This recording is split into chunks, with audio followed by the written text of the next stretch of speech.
Hi guys, I'm Lou. Hey guys, I'm Zile and welcome to another episode of Clueless with LMZ. So, if you haven't already noticed, Michelle is not with us today. She is feeling a little bit under the weather. We do wish her a speedy recovery. She unfortunately could not also make it to our interview on Comms Radio that we had on Sunday. Thank you, Aus Matlaku, for having us. It was an amazing interview, and we do hope that next time that Michelle will be able to join us. I also wanted to say, due to unforeseen circumstances, the Enchanted Forest fundraising gala will have to be postponed. The dates will be announced as soon as everything is confirmed. But yeah, so with all of that done and spoken about, let us jump straight into today's episode. In today's episode, it's going to be a little bit of a mix. We're going to be talking about toxicity and like toxicity in general, how it's been romanticized in media these days and how it comes up in all these kind of different ships. We're going to give our own kind of advices or pieces of thoughts on how to deal with these toxicities and how we move through them and how to identify toxicity, because it's fine to talk about toxicity but it's a little bit harder to identify about it. Yeah, so I think a question that we could start with, right, is do you think toxicity, once it's been brought up in a relationship or a situationship or friendship, once you've seen it or quote unquote true colors or whatever, and the toxicity has been there, do you think that you can go back and revert it to a healthy relationship with trust and all that still included? I do think that, because toxicity, as much as it's a thing in its own, it's also the choices of a person. Toxicity is basically the consequence of a person's action or a person's action. Yeah. So I feel like once a person or whoever was the toxic one in that relationship or whatever or once the issue has been resolved, I feel like with new boundaries set in place, it can go back to a healthy relationship. Obviously, it's not going to be a healthy relationship in the sense of there will be no problems, because no relationship has no problems. Yeah, it's just about, I think, working through them, communicating in any type of situation, if it's with your parents, with your friends, with your best friend, with your boyfriend, with your girlfriend, with whatever, I feel it's important. But another question, I know I'm jumping quite fast here, but another question that I had, right? Do you think that being toxic is a choice? In some situations. What situations? Being toxic is a choice if you know you are toxic. Once you're aware of it. Once you're aware of it, toxicity is a choice. Because a lot of the time, a lot of people are toxic subconsciously from their traumas, from how they, protect themselves and everything. So they don't know it's toxic. They don't know that what they're doing is quote unquote wrong. Hurting the person and causing them harm. And I think also when you're coming from like a point of pain and a point of sorrow, not just sorrow, it's like any type of dark and negative energy, it stays with you unless as you said, you deal with it and you process it, and you wouldn't exactly know that you're hurting the person, or you hurt them and you feel like there's no other way to do it because you've been hurt and you feel like that's the only way that loving a person can come out as hurt. Because sometimes when you put in a situation, gaslighting, when you feel like, okay, no, but am I crazy and all that, I feel like it kind of solidifies that it's not exactly toxic. Oh, it's normal, everybody does that. So it's harder to identify that toxicity when it's so normalized, as you were saying, and toxicity being romanticized in media, in whatever, like toxic relationships it's they're fun. Now they're entertaining, they keep you, the adrenaline is running, it's all that. But there's also like deeper things about it, that could affect you later. Yeah, because toxicity comes from a place of your inner child is hurt. You just want to heal, and it's your inner child projecting and stuff like that. So it's you're doing the hurt that was done onto you in the only way you know how. And that's why people want to heartbreak people, or they not heartbreak people. What kind of English is that? People want to break other people's hearts, and stuff like that. I get that. What I've heard from my peers, from just people that I've talked to and stuff, is that hey, it's a kind of thing. Dog eat dog. Yeah, dog eat dog, an eye for an eye. Even if I didn't do anything to you, for instance, if my heart is broken and I'm gonna come to this guy and there's some why did you do this to me? It's like, no, our heart was broken.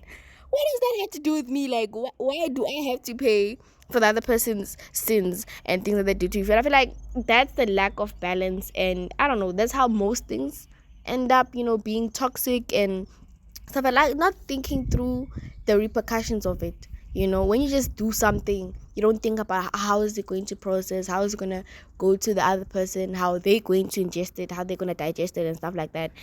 Yeah. And it's a thing of, even when you're thinking of that person from your own personal, because even through everything, guys, through toxicity, through healthiness, don't lose yourself.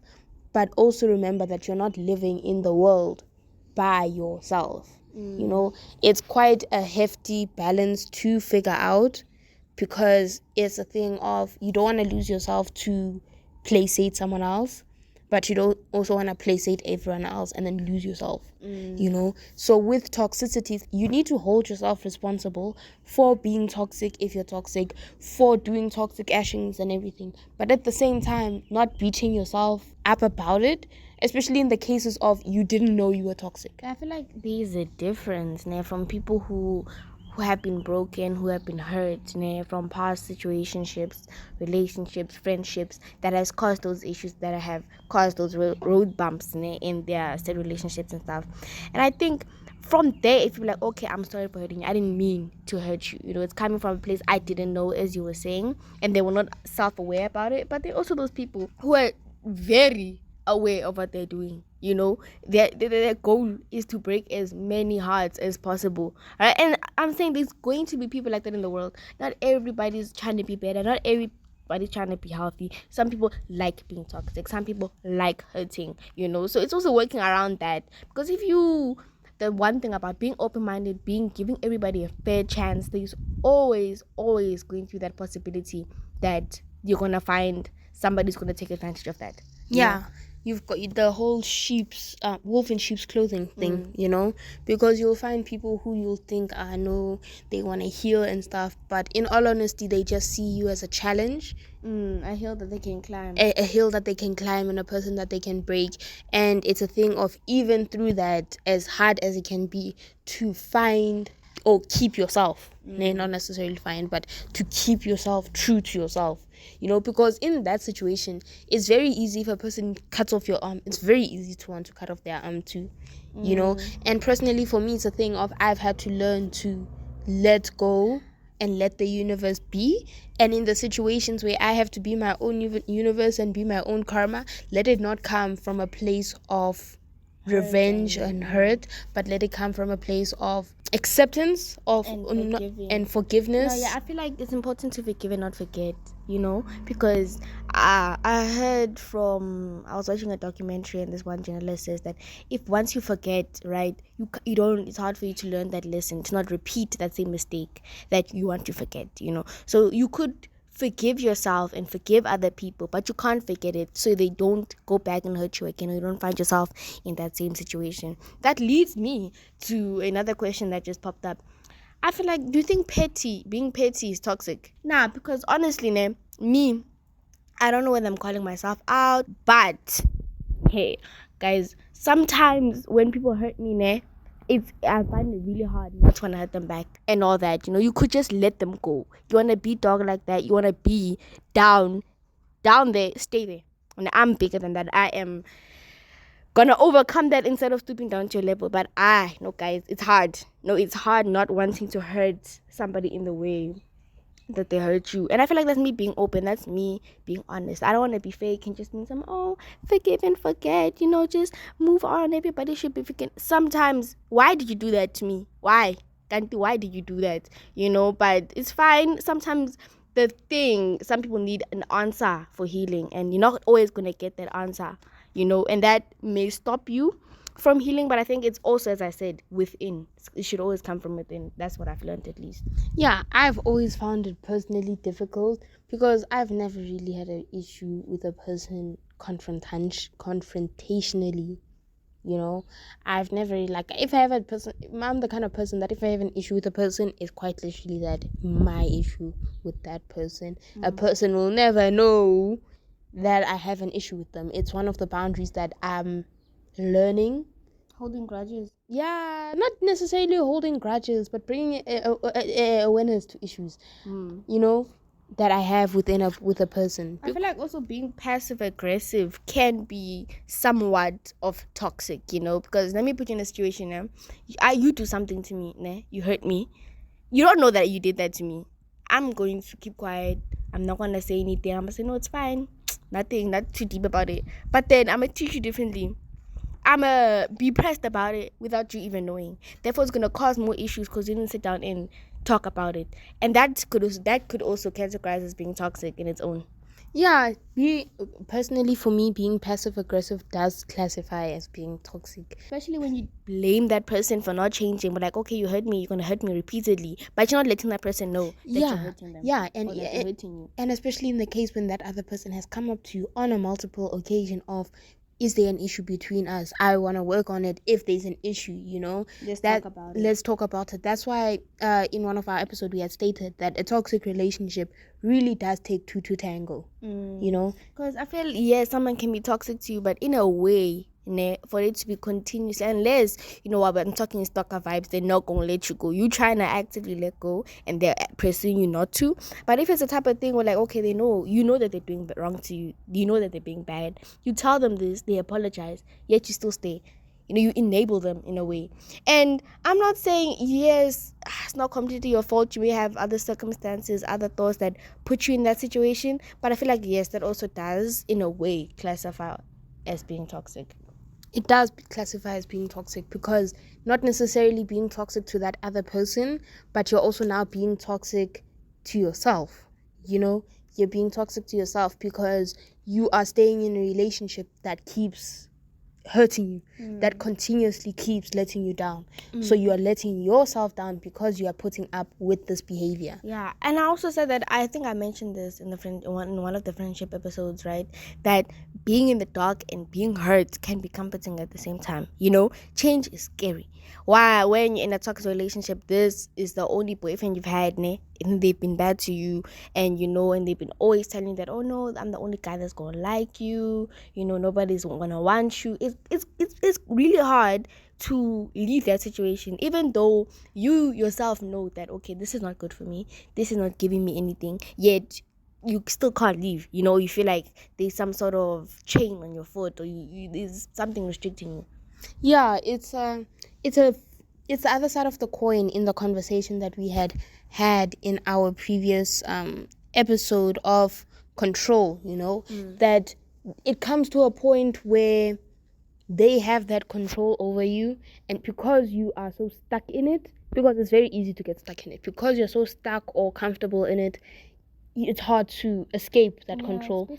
Now, even if it's your subconscious, your conscious, you're gonna doubt it in a way. You're gonna be okay, they're telling me that I can't walk, I know that I can walk. So it's between, in a way, a rock and a hard place. And especially when you don't have any structure in yourself already, or you don't know who you are, and getting into relationships young and stuff like that. I feel like we talked about it on one of our Instagram lives. Getting into a relationship young and you bump into like a toxic person, that can mess you up for the rest of your relationship. That one chance that you gave to somebody can cause a catastrophe. Yeah, and I agree. So it's a thing of if you find yourself in that situation, right? It's a thing of having the strength, because it takes a lot of strength to leave a situation like that, to leave something that it's all you've known, it takes quite a lot of strength to stand in yourself after however long of someone telling you that no, you cannot walk. When you see your feet, but you've tried to walk before, and each time you've tried to walk, they beat you up or they trip you up or whatever. Or there's other circumstances that is stopping you, but in the truth, it's just like You have to keep pushing, and then one day you know that you'll be able to walk. And even in That you're able to. yeah, and on top of other circumstances, it's other circumstances that a lot of the time, or not even a lot of the time, some of the time, it's circumstances that you yourself have put in place subconsciously. Self-sabotaging subconsciously is a thing, guys. It is really a thing. It's something that I personally am guilty of, because I'll find myself in a situation where I've got my goals in my hands, I've got the dream, but then I start doubting myself, I start doubting my skill, I start doubting, can I do this? And in the same breath of doubting it, I start putting up roadblocks subconsciously. I'll fall, or whatever the situation, you know. I feel like speaking or living with intention, is also important, because when you speak something, the universe, if you believe in God, whatever, it somehow manifests itself. If like, oh no, I'm sad, or I'm broke, or all this, and you don't see that light, you don't see, okay, be happy, there's an opportunity to make money. You find yourself stuck in that loop of doubt and all that.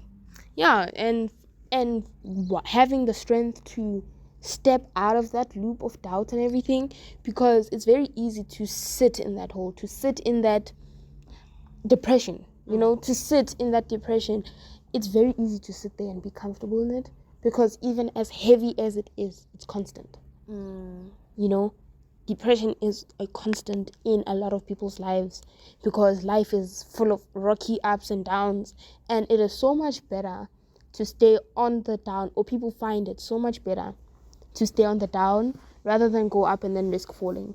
But one thing from my personal experiences, as being that person who always thought it is so much better to just sit and waste away, when you step out of it, it's not easy. It's not easy. It's not fun. But you can breathe again. You can take a breath into your lung and it doesn't feel heavy.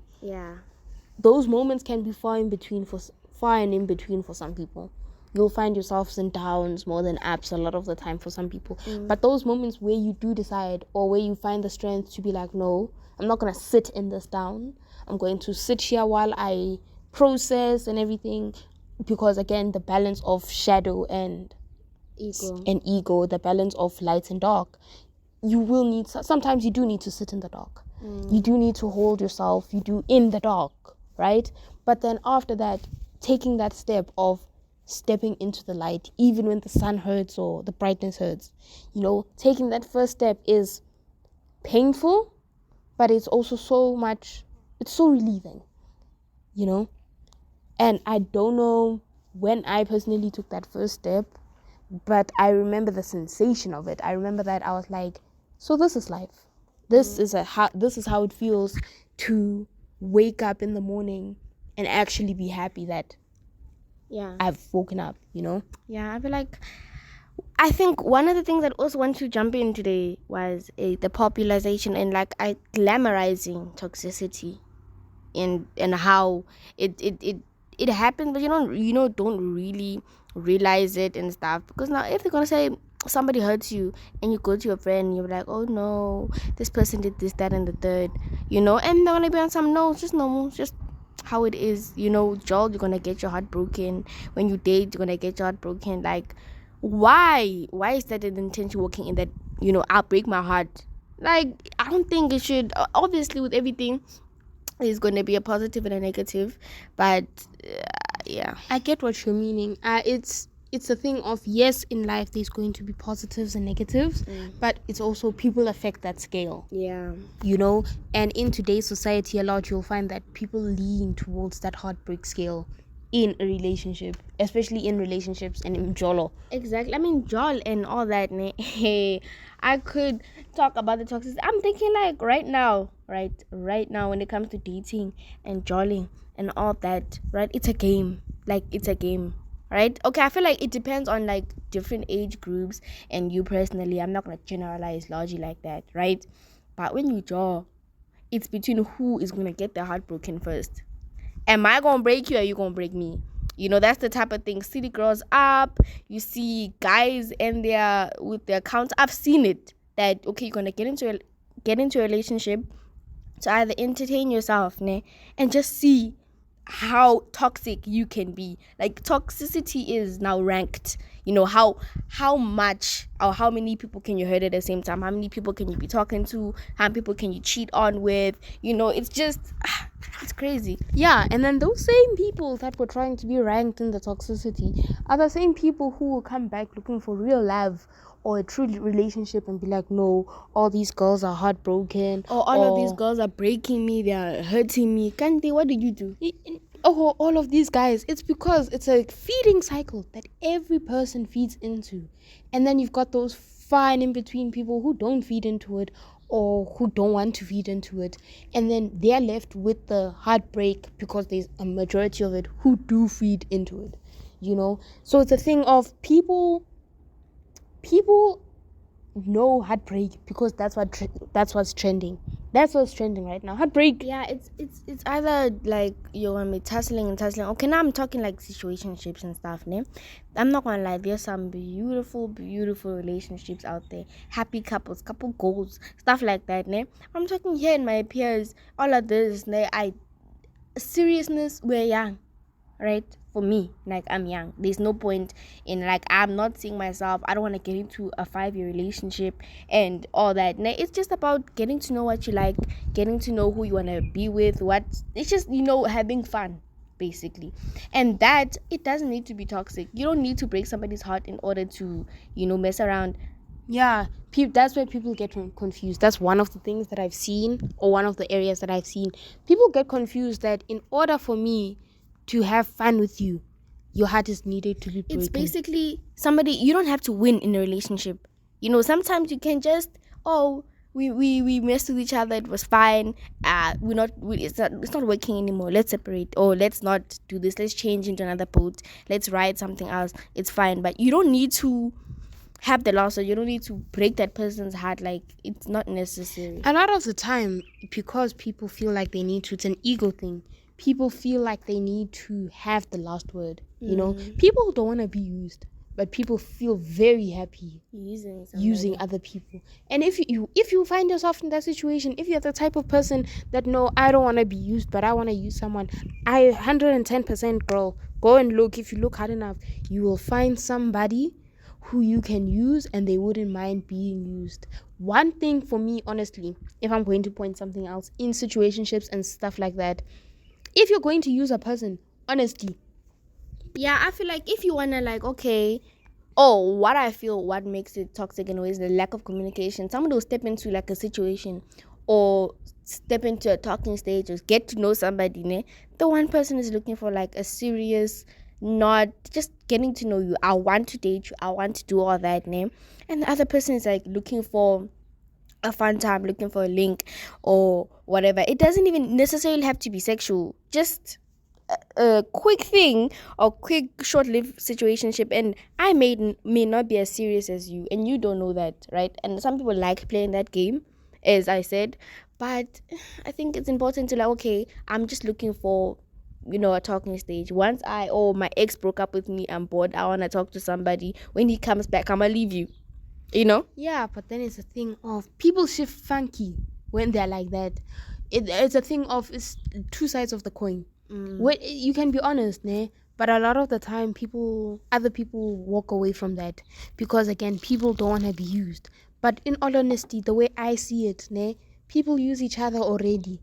Yeah, I just feel like the difference is it's unspoken about. Yeah, it's just not okay. You're gonna do this for me, I'm gonna do that for you. It's more of a natural thing. Once it's spoken about, it's like, oh, okay, it's like that. Then it's kind of, it takes something out of it. It takes it takes the comfort out of it. Like, okay, now you're actively being used. People don't like that. Yeah, so it's a thing of, now, because people don't like that, but at the same time they want to have their cake and eat it.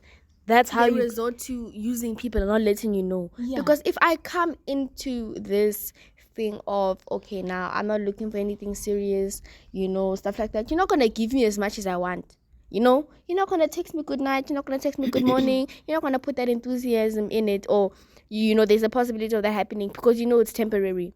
So I have to sell you a fake story, I have to tell you a lie in order to get the genuineness of it. Yeah, and guys, in this world, it is such a dog eat dog world that people don't care because life moves on. Yeah, life is moving so fast. Like, oh, that your heart is broken. Tough luck. Mine was too. You know, it's kind of like, as you said, it's not that deep.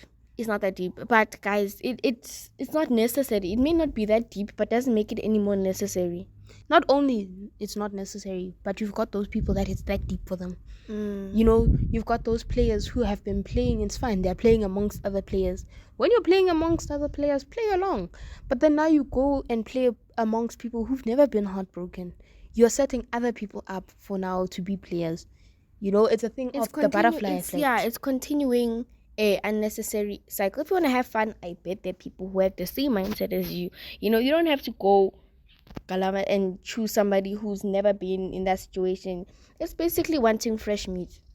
Yeah, so, guys, toxicity is a thing that it's within. Toxicity comes within.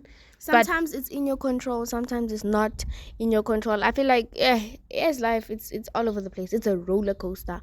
And you know, we could talk about it, but it's still gonna happen. It's still gonna happen.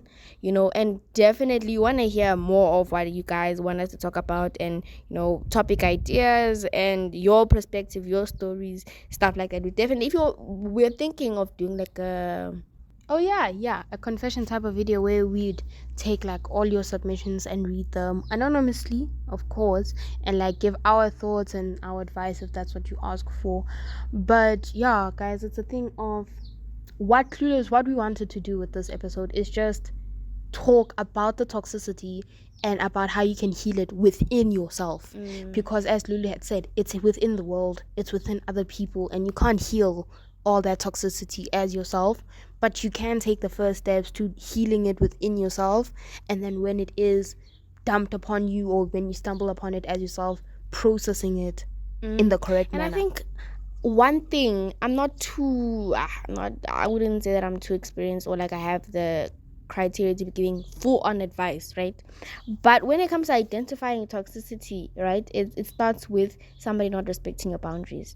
When you say, no, I don't like this, I don't like that, like, oh, they do it still. It's like, you know, when someone is like kind of testing your limits to see how far they can get, you're like, oh, no, not like that and stuff like that. Like, you know, when someone hurts you, but then they convinced you that, no, I'm not just trying to hurt you, just how I am.